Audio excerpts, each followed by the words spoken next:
Hello everybody, this is Freddy from Turn Vertical, and in today's video I want to give you the exact and simple account structure that we use to spend up to or even more than 10k per day on Facebook ads. Somewhere right here on the screen I'm going to put up a screenshot of this exact setup working. Maybe going to do this now or later, but I would say let's get right into it. So first things first, what does the campaign setup look like? And that's basically 2 campaigns only. Yes, you had the right. I'm only using 2 campaigns to spend more than 10k per day on Facebook ads, and that is one scaling campaign and one testing campaign. And then I'm going to kind of reveal, how each one of these is set up. But basically, for the scaling campaign, what I usually do is either Advantage Plus shopping campaign or like a CBO purchase campaign. This kind of depends if you've already kind of unlocked Advantage Plus. If you've unlocked Advantage Plus, I would definitely start using Advantage Plus and then slowly but gradually move over the budget from your other campaigns to that Advantage Plus. From all of your other scaling campaigns, you're just gonna kind of, day by day, you move a little bit of the budget over to the Advantage Plus until you're eventually only running the Advantage Plus scaling campaign. If you don't have Advantage Plus, you could kind of just do the same thing for the CBO purchase campaign. Again, either using Advantage Plus for scaling or a CBO purchase optimized campaign for scaling. Again, this is for D2C brands. If you're running like lead gen, I'm not the right guy for you, but if you're into D2C, this would be the video that literally helps you scale with Facebook ads. Again, here maybe I'll put another screenshot up right here, where you can see this being done with 5k per day in spend. But basically then the other campaign that I'm running is a testing campaign, and that usually takes up 20% of the budget, sometimes more, sometimes less, depends on how many creatives there are. But again, this is also a CBO purchase campaign. The next thing, ad set setup. Super simple in each one of these. First of all, let's go to the scaling campaign. For the scaling campaign, I have one ad set only. Even at spending 10k per day, I have one ad set, and that is broad. No lookalike, no interest targeting, no nothing. Not a fan of these. I've tested them continuously throughout probably the last year, and they've never really outperformed, or if I added those in, they never really got me a better overall CPA than if I was just using broad alone. But yeah, I'm using this exact setup for 100% of the accounts on Facebook.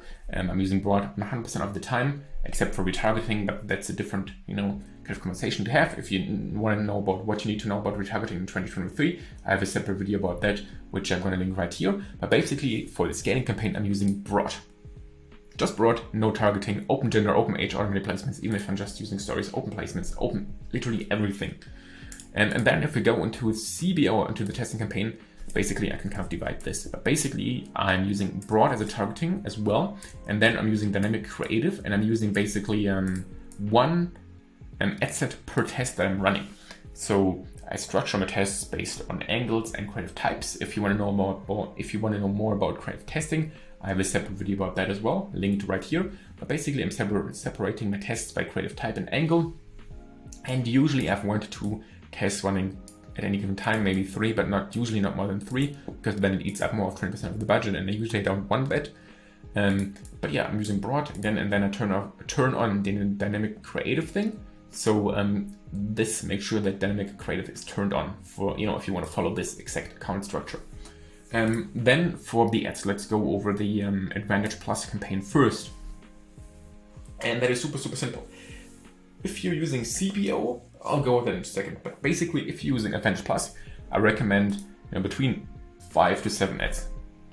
And each one of these ads should be a proven winner. So let me pull up this. So basically, ad 1 should have went through testing and should be verified before it got moved over here. And this is only winners. Only winning ads. Nothing else. So each one of these is proven at least with 50 to 100 purchases before they got into the scaling campaign. Same as for ad 2. They got, ad 2 got tested, got proved that this was a winner, and then went over to the Advantage Plus scaling campaign. And with CBO, I see between 3 to 5 ads working the best. But if you're using Advantage Plus, I see between 5 to 7 ads working the best. So you can definitely add a few more ads into your Advantage Plus, because I think the machine learning thing is even more advanced in the Advantage Plus. I'm not quite sure. But it feels like the machine learning is smarter within that Advantage Plus campaign, so you can put more ads in there. And more ads also mean more variety. For example, what I usually include here is one like carousel catalog ad, like dynamic catalog.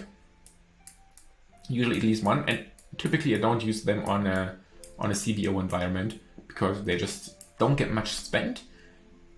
But in an Advantage Plus, kind of setup, they get not much spent. But if they get spent, it performs, and it doesn't seem to decrease the overall performance of the whole campaign. But yeah, that's usually how I structure that.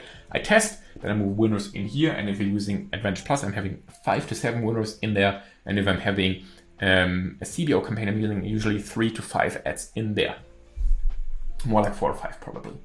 And how I'm testing is also super simple. I'm using the 3 to 2 method. I've heard about this for the first time from like a YouTuber called Charlie, but I've been basically following something like super similar prior to that, and basically using 3 creatives, 2 headlines, 2 ad copies for each one of my tests. The only thing that's different is the variable that I want to test. For example, if I want to test headlines, I'm going to put like my 3 best creatives and then my 2 best ad copies, and then I'm going to test 2 new headlines. If I want to test creatives, I'm going to put like 3 new creatives in, 2 best headlines, 2 best ad copies. Again, I have a separate video about testing. I'm going to link this again right here, but this is, the quick walkthrough. If you want to learn more in depth of why I'm doing this, how this works, then watch the video. I made an in-depth tutorial. But basically, this is how I test, and then, I find a winner from like creative 1, headline 1, ad copy 1 is winner. I test it, and then boop, it goes in here. And then if something goes in here and it's more than 7, let's say creative 1 and creative 2 were winners, like obviously with the headline and the ad copy, but just think about that, this is like creative plus head copy plus headline. I'm maybe going to turn ad 5 off. I'm not going to turn off the one that has the worst rows necessarily. Maybe I'm turning off the one which had like the least amount of spend. But that's again a topic for like the testing video. But basically that's how I test. Then I move winners in here and I just get this up by like 20% every 24 hours maybe. And boom, I have a winning ad set. It's stable. It has broad as an interest group, so it's the most stable thing that you can get. It has stable ads that are proven winners. And then with testing, my goal is to maybe find maybe improve ad 2. Then I switch ad 2 for like creative 3 from testing. Maybe to find a completely new angle. Maybe to find a new UGC creator that works. Like whatever my testing purpose is, basically get a lower overall CPA in my scaling campaign. That's the purpose of testing.